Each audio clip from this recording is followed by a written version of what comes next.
All right. Well, hello and welcome to the Boston Globe's annual Sustainability Week. My name is Sabrina Shankman and I report on climate change here at the Boston Globe. I'm delighted to be joined today by Melissa Hoffer, Massachusetts' first ever climate chief and the only such cabinet level position in our country. Hello, Chief Hoffer. Hi, good afternoon. I'm so happy to be here with you. So Chief Hoffer has a massive job on her hands, which is to help turn the climate ambition that's been laid out in various pieces of legislation and reports into action on the ground during these critical years. So over the course of this conversation, I will be asking a few questions myself up front, and then we'll be digging into some of the pre-submitted questions that some folks gave to us. And then I will be asking some questions that are submitted during this talk itself. So for those of you who are tuning in, there is a Q&A button at the bottom of your Zoom screen. So please make use of it and send some questions and I'll get to them at the end. I'm going to jump right in. So to get us started, we've got a new administration, you're in a brand new position, and to say the stakes are high is a massive understatement. So how's it going for you so far? Well, I'm thrilled to be here. It's an opportunity of a lifetime. And I do feel like you said, it really is a moment where we kind of have the stars aligned. We've got Governor Healy, who's long been committed to issues of climate change. We have an unprecedented amount of federal dollars flowing in to help the states and localities and tribes implement their clean energy and climate change plans. And, we have a sea change in public awareness about the gravity of the situation in which we find ourselves. So, I think with that alignment, we're well poised to move forward. We also happen to have, as this is a whole of government approach, Sabrina, that we're trying to take here, where climate change isn't just going to be the purview of an environmental agency, but it's really something that's going to be owned by each and every executive branch agency. So in that regard, I also feel incredibly excited to work with my partners, the other secretaries across the cabinet, who have really dug in. All of our Secretariat climate officers, which were positions established pursuant to the executive order that created the climate office, have now been selected. We've been working with those folks. We actually have our first retreat coming up next month. And we're beginning to build the relationships across the offices so that we can leverage each other's expertise and find innovative solutions where we haven't really worked together in this way before. So that's exciting, and I'm really grateful for their thinking and their partnership.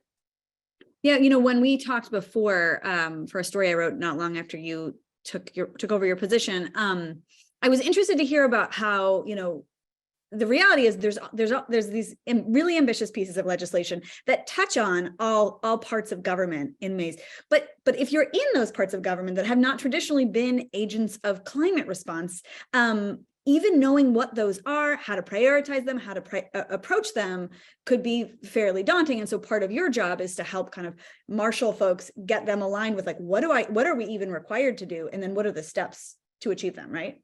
Yeah, that's exactly right. And I mean, if you kind of step back and you think about what is it that government does, this is a great oversimplification, but you can really think about two large categories of activities. One of them is regulatory efforts.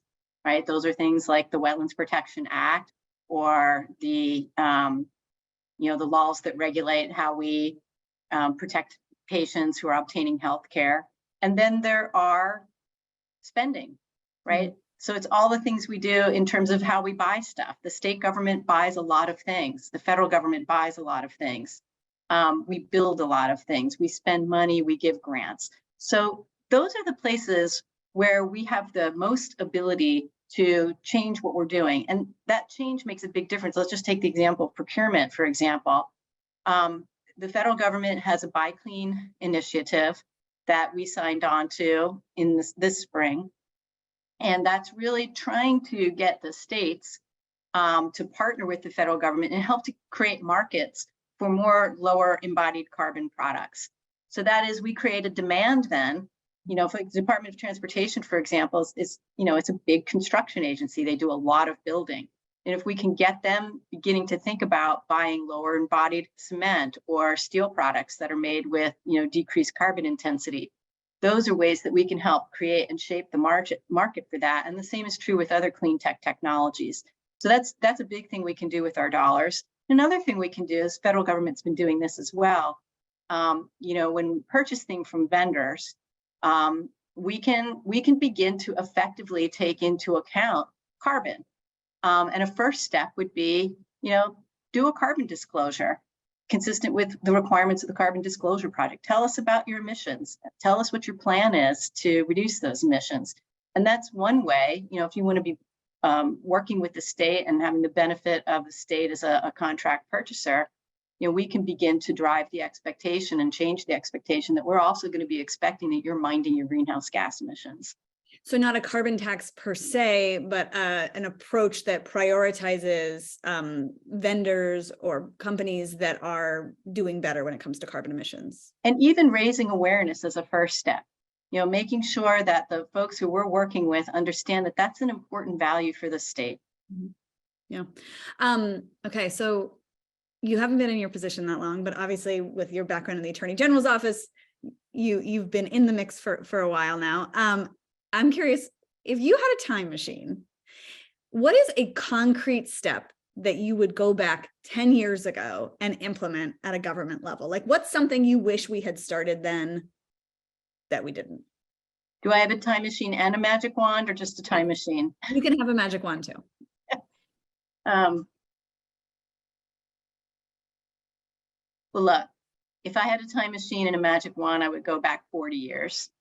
And the thing that I would do is ensure that we had the science and we took it seriously. We really did lose an awful lot of time with the denial campaign of the fossil fuel industry. It's really put us back, and it's forced us into a position now where we have, until 2030, according to the IPCC, to have global emissions, just to keep us within that safer range of 1.5 degrees centigrade or 2.7 degrees Fahrenheit above pre-industrial levels.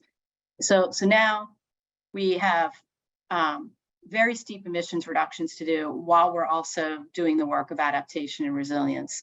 So if I could go back in time and wave my magic wand, it would be to have done much more accelerated transition away from dirty fossil fuels, that both for climate purposes and for protecting public health. Okay, this is a wonderful segue to my next question. So thank you for that. Because my next question is, as Attorney General, Maura Healey was very strong about criticism of the role of natural gas in the Commonwealth and the need to really be thoughtful about what the future looks like. And now that she's governor, now that you're in this position as climate chief, I wonder if you could help kind of succinctly contextualize or sum up what the administration's thinking is about the role of natural gas in Massachusetts' future, and adding to that, if there is a plan to stop the expansion of gas infrastructure, and if so, when might that happen? Yeah, it's a great question. So we need to get off fossil fuels, and we need to do that in a way that is orderly. We've had a docket pending at the DPU for a number of years now. Future of gas docket was supposed to be an opportunity for the gas distribution companies to begin to share their planning publicly about how they will negotiate this transition. Mm-hmm. So we need to get there with them. We need to understand what's going to happen with it. To the extent they're contemplating selling important gas assets, we need to understand how that's going to happen so we can be assured that we're going to have safe operation of the gas distribution system, as long as it does continue. And we also need to have, look, I've been hearing from advocates across the state for the past several months. I've been hearing from a number of folks, who are deeply concerned about, in particular, the Long Meadow and Springfield gas pipeline that's proposed out there. It's a $65 million project for a redundant gas pipeline. So we need to think really hard about that. We need to think hard about, does it satisfy the need justification? Do we really need that? What are our alternatives? Why are we going to be building long-lived gas assets right now when we know that those assets are going to potentially be stranded in the not too distant future? And does it really make sense for ratepayers to be picking up the tab for that? So when I think about these things, I bring to it the lens, from my time at the Attorney General's office. These are important climate issues, but they're important pocketbook issues. It doesn't make a lot of sense for us to be spending money on an expensive piece of infrastructure like that for ratepayers. So it's got to make sense for the ratepayers, for an environmental justice community, and for doing this transition in a just way, where we are, making a huge effort now with the creation of the Undersecretary for Environmental Justice and EEA and the establishment of the 14 new EJ positions. We're taking that really seriously. So we're also deeply concerned about the fact that this pipeline is projected to be constructed through environmental justice communities. So we're taking it seriously. We're going to look at that project. Some of them, to be quite honest with you, Sabrina, there's stuff that we can't undo from prior administration, right? Some of that stuff happened. It's very hard to reverse the decisions. But for the things that are active now, we are taking a hard look at them. When you say stuff, what do you mean?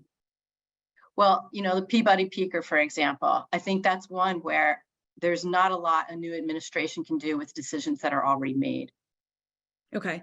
Obviously there's a lot of kind of activism around the Weymouth compressor facility as well. Is that something that the administration has looked at or is considering looking at? I think with Weymouth, if I remember correctly, that's fully permitted at this point. I've been away from this project for a few years. So if I'm remembering that correctly, the state's primary role now would be to ensure the plant is operating consistent with its air and other permits. Okay.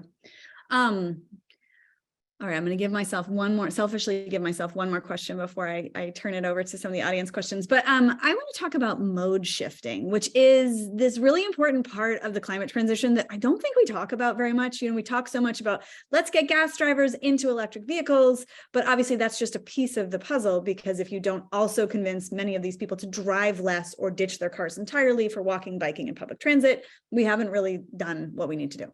And so, how do you think, and how does the Healy administration think about mode shifting, and what's being done to maybe bring that more into the conversation? Oh, it's such a good question. This is one that's really close to my heart. Having come from the past 2 years, spending much of my time down in DC, and having the great privilege to just hop on my bike and go everywhere. And then, if it was a little bit further away, you just hop on a really well-functioning, metro and get where you need to go, and it's safe and good and reliable. So I really think that's it. It really comes down to transportation choice. We need to have choices available to people so that they can mode shift. And that's, this is what's so hard about this current situation, because, with the difficulties that we've had with the T, I really understand the criticisms. People have to get to jobs, or they have to get to school, or they need to know they're going to get there on time. And right now, that's not always the case with the T, and it's not always the case with the commuter rail. So that is a top priority of the governor. The governor has been laser focused on ensuring that we do what we can to make sure that the T has the resources that it needs, that it fills the jobs that are open right now, and that we can, pardon the pun, get it back on track. Because right now, I don't think people view it largely as something that's dependable. And that wasn't always the case. But we need to get it back there, and we need to also expand it. Right now, the focus is getting it to where it needs to be and improving that service quality. But after that, we do need to think about expanding it. We need to be thinking about other things like dedicated bus lanes and buses in other areas. Where I live in a part of the state where, it is oftentimes necessary, particularly as people are aging in place, they need more options. And places like Boulder, Colorado, and others have done, like short-term van routes, where you can still have some shared transportation. It's not an area that has the density of development that's really going to support a transit system, for example, but there's other stuff that we can do. And I think that's what we need to be thinking about. And I'm really committed to working on that issue, not only because of the greenhouse gas emissions impact again, but because it can really just improve quality of life, and because it's key for economic development. It's just really, really important that we have it. Yeah. Are there incentive structures that can exist in the way that we have incentives for EVs? Obviously for e-bikes, that's an obvious one, but are there any other kinds of incentive structures out there that could be implemented? The only one that I'm aware of now is, and I think this is pretty T focused. There are incentives for some companies, where I used to work, you used to be able to get your T-Pass, your train pass, like, without taxes, I think. I'm pretty sure that's how it worked. Take it out of your pay and then be like a little bit of a discount on it. So, I think that's something, but we could certainly think of additional incentives. I mean, really, we want to get as many people. EVs are great, but as you know, they are also resource intensive. The batteries rely on mining of rare earth. We are seeing recyclers get established. One of those companies was incubated right here at Mass CEC. So, that's good, and we need to promote it. But at the end of the day, we really want to get people into transit. Yeah. All right. So I'm going to shift to some of the pre-submitted questions right now. Sure. First one that I want to ask you about is the plans for a green bank and how a green bank might serve Massachusetts residents and also close gaps related to who's able to take part in decarbonizing. Great. Very excited to talk about this. So this was something that was important to candidate Healy, and the governor has directed us to make a recommendation on a green bank this spring. So we've been working very hard on that. And, the two things about a green bank is that it's loaning things. So you get the money back. So it's really an efficient way to use, those dollars to capitalize the bank. And the other thing is that you can stretch it. It's kind of like a hamburger helper that way. So the Connecticut Green Bank, for example, now, has a leverage ratio of, I think, 1 to 7. So for every dollar the bank puts in, it basically gets, 7 more in green infrastructure investment benefits. It's leveraging private investment. So can you just like go super simple though, because most people aren't familiar with what a green bank is. Like who does a green bank benefit and how? Well, that's a great question too. So let's take a couple examples. I mean, that's really how you design your bank. Mm-hmm. The New York Green Bank, for example, when it was first established, had a heavy focus on solar, for example. And, that bank's goal was to really, earn money for the bank. And so it did a lot of kind of traditional lending for solar projects, and that's great. For the green bank that we're conceiving of here, particularly because we'll be looking to have pass-through investment from some of the IRA money that is coming. That's the Inflation Reduction Act money that's coming from the Environmental Protection Agency. There's roughly $27 billion of that money. About $7 billion of it will go to solar, and then the rest of it, in one form or another, will be available, either pass through or directly for investment in decarbonization. So with our green bank, we want to be able to loan to sectors that the private sector wouldn't come in on its own, and our focus has been on affordable housing and low and moderate income housing. So if you want to go into a residential unit and you want to do a better building envelope, really improve the efficiency of it, and then electrify it by putting in an air source heat pump or a ground source heat pump, that's pretty expensive. And if you are, lower moderate income or it's affordable, you're going to need potentially some level of subsidy. And there might be concerns about the risk of that loan that a private sector entity on its own won't want to come in, or ideally in this example, you're bundling, so you're doing like 50 homes like that at the same time. So what a green bank can do is come in and say, well, you know what, we can create a loan loss reserve. So we're going to cover you. You come in, you co-invest with us, and we're going to make sure if there's any kind of default or problem here, we're going to make sure that we're going to cover that. We're going to de-risk this transition for you. And so in that way, a green bank can invite other investors in to add money to go after these kinds of projects. So that's what we're really excited about with it. Now, the bank won't be exclusively focused in the housing space or the affordable housing space, but it will be a priority area for us, if we're able to move forward with it. So we're super excited about that, because I know building decarbonization is a complex and huge task. It requires a lot of workers and it requires money. So it's one of those things where like the constraints on it are really practical. Mhm. Do we have enough people to do the work? And do we have enough money? So this is something that brings dollars to the table. Okay, well, this is a nice segue to a question that came in from someone who's watching right now, who asked a question that's very close to my heart, in the sense that I've done a tremendous amount of reporting about this, which is mass save and heat pumps. And the question that was submitted is, mass save is failing to get the hundreds of thousands of heat pumps per year installed that we need. What can be done about that? Now, I understand from some data that I saw that last year Mass Save installed somewhere in the order of like 22,000 heat pumps, which was a huge leap from the year before, major leap, but still very far behind what is intended and what's planned out through the clean energy and climate plans that the state's using to kind of guide its progress. So what can be done? Yeah. So thanks for bringing us back to that, because the reason why we're focused on this is because our clean energy and climate plan has told us we've got to decarbonize the building sector, and obviously residential is a focus. So the Baker administration did a really terrific job with the Clean Heat Commission. And some recommendations coming out of that were to do a clean heat standard. And that would, you can think of it as like a low carbon fuel standard for building heating fuels. So it's a way to incentivize transition to cleaner building heating fuels, which in New England is still mostly, oil or natural gas. So that's pretty terrific. The other was to have a clearinghouse.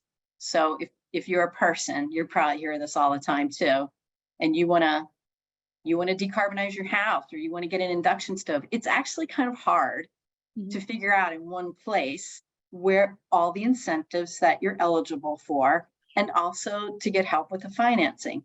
So the idea for that is that should really be a one-stop shop. You shouldn't have to worry as the consumer, whether you're like on the electric side or the gas side, and you shouldn't really have to worry as a consumer about, figuring out the 5 different Commonwealth websites where you get information about this stuff. And you shouldn't have to, go through all the machinations. That should be easy. We want that to be as friction-free as possible for people. So the clearinghouse idea is a good one. It's one we're looking at very carefully. Secretary Tepper is looking very carefully at that. And the other recommendation was to really take a hard look at mass saves. Mass saves has been, award-winning and nation leading in many ways. And now I think it's time for us to take a look and see, is it really meeting the moment now? And if it's not, what could be done? Because it's an awful lot of ratepayer money. And we need to make sure that we're steering it appropriately and we're getting the maximum use out of it, because we do not have time to sort of continue with a, more of a business as usual approach that we've had in the past. So all those things are things that are top priorities for us to review. Yeah. Along these lines of review and reform, there's a theme among the questions that have come in. Is permitting reform a priority so that we can speed up implementation of clean energy infrastructure and transmission upgrades? So how much time do we have? There's so many, it's such a big topic. Yeah. So I want to say just a little bit, because I was just speaking about this morning at the wonderful event at the Stone Living Lab at UMass Boston. When you're thinking about things like coastal resilience, and you want to do, a nature-based approach to coastal resilience, that is, not going to be like a seawall, but another way that we can protect the coast through other measures. It's really hard to permit that stuff right now. It's really hard. So that does need to get easier and faster. So that's something that we want to be thinking about. On the solar side, the time for interconnection, the interconnection delays are a really big problem. And I know that the new DPU commissioners are going to be laser focused on that issue, because it's a significant impediment. You want to come in, you want to build a solar development project, you have a certain amount of financing, you've got a certain amount of money for your legal team, and that process can drag on years. And that means that we don't get the projects built in the time frame that we want them to be built, and it means there's less predictability around development. So that's something that's also very important. When it comes to expediting construction of renewables, for example, or even even the siting of some of the other energy infrastructure we need. Like, we're going to need a lot of substations if we do this. We're going to need, more distribution system improvements. And there's varying and strongly held views among various stakeholders on how this should unfold. So we expect soon to be establishing a formal process where we're going to be able to hear people's views on that and come up with a solution for how we're going to do this siting going forward. We're also looking at potential for solar, because to the extent we can be installing as much solar as possible in areas where we already have, constructed built environments. So it can go on rooftops, it can go in canopies and parking lots, it can go in highway medians, it can, where appropriate, there can be a use for agrovoltaics, so that we're balancing how much we're using up our forested land, for example, because we also need to make sure that we're protecting that forested land, which does a lot of work in terms of carbon drawdown. So your question is a good one, and there needs to be some rationality brought to, and some more comprehensive and strategic thinking about the state as a whole when we're thinking about permitting and siting this energy infrastructure. Two follow-up questions that came through, which are going to have to be the last questions likely, but the first was related to that mass save question. Someone wanted to know, does the administration actually have the authority to reform mass save, or does that require legislative action? Do you know off the hand? I don't know the answer off the top of my head, so I'm not going to venture a guess. Okay. I know that there has been legislation proposed in the past that would tackle exactly this thing, but I've never looked at whether the administration has that authority. The other follow-up question was, a viewer noted that the Weymouth compressor station is not actually fully permitted because the Mass DEP waterways permit is currently in appeal and pending a final decision. Is that issue, like the pipeline that you were talking about earlier? Is this something that's being discussed? Like, does this make sense? And is there something that we can do about it? Are these conversations happening in the halls? I think for the projects that aren't, that are at a stage where they're not, a stage where they haven't been fully constructed yet, where there's opportunity for this administration to take another look at them, those conversations are happening. Mm-hmm. Okay. And then the last quick one is, someone wants to know if you're hiring.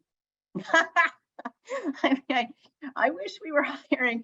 I am hoping that we will be hiring some more in the summer, but we really have been doing it, as nimbly as we can. And I appreciate that question. Okay. Well, actually, you answered that fast, so I'm going to squeeze one more in, which is, let's see. Oh, that's someone advertising something. So the one question that came in before was about technology. Is technology a solution, or is technology going to just require so much, terabytes of data and energy costs related to that, data centers, that it's actually going to perpetuate the problem? How do you think? So that's another wonderful question, and it really depends on what technology that we're talking about. But I do want to just kind of take this opportunity with that question to say that the heart of this, in many ways, and that this being our, this moment that we're in, and this transition we're facing, this need for these deep emissions for cuts, a lot of this is really settling in and having hard conversations with each other about how we're going to live going forward, right? The way that we're doing it right now isn't exactly producing the outcome that we want. We have placed just about everything that is most dear to us at risk with our current trajectory. Mm-hmm. So that brings us to a point where, it's not, is technology good or is technology bad? But what is the thinking that goes into it? How are we going to use it? What technology is important? What are we going to do to shift our current way so that we can reflect in what we are doing, our understanding, and you kind of see this understanding growing that, wow, we're actually interconnected to the natural world. What happens to the natural world, geez, that's what happened to us. We're actually not separate from it. So I think as that thinking begins to permeate things more, and I can tell you, I'm hearing it a lot more in the circles that I'm traveling in than I ever did before. I think that shapes the discussion of technology and how do we use it appropriately. And you see it even in the renewable space. You know, all of the renewable technology that we're shifting towards has environmental impacts. So it's also about how we do that and how we do it in a way that shows that we are understanding that we're connected to nature. We need to preserve that system. It's our life support system. And also that we need to make sure we're not repeating the energy and justice patterns of the past. So how we do these things really matters. And, you know, I would just add to it, like the technology is really important.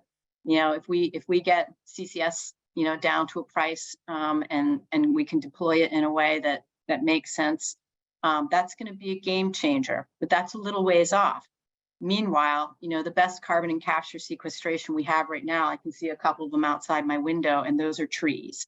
So, you know, we have to really start valuing the functions that our ecosystems are already providing, thinking about things like phytoplankton that right now, you know, produce about half of the world's oxygen and are, you know, huge carbon capture and sequestration technologies. So we really need to care for these systems. And it's a different framing, I think, of what technology means. So I would say that that's an important way, an important question for us all as we consider those issues around technology. Like, that's fascinating. Maybe next time we'll pitch a panel on technology, the natural world, and solutions to climate change, because I could talk about that forever. I have so many questions, but sad to say, it's actually all the time that we have. So thank you, Chief Hoffer, for making the time for this and sharing all your thoughts on this. We really appreciate it. Thank you, and thanks to the audience. Sabrina, your questions were great, and I really appreciated all the thoughtful questions from the audience. Yeah, same. Thanks to everybody who tuned in. And I hope you check out the other great Sustainability Week offerings that we have this week, and also that you follow along with our climate reporting at the Globe. Thanks very much. Thank you. Bye. Bye.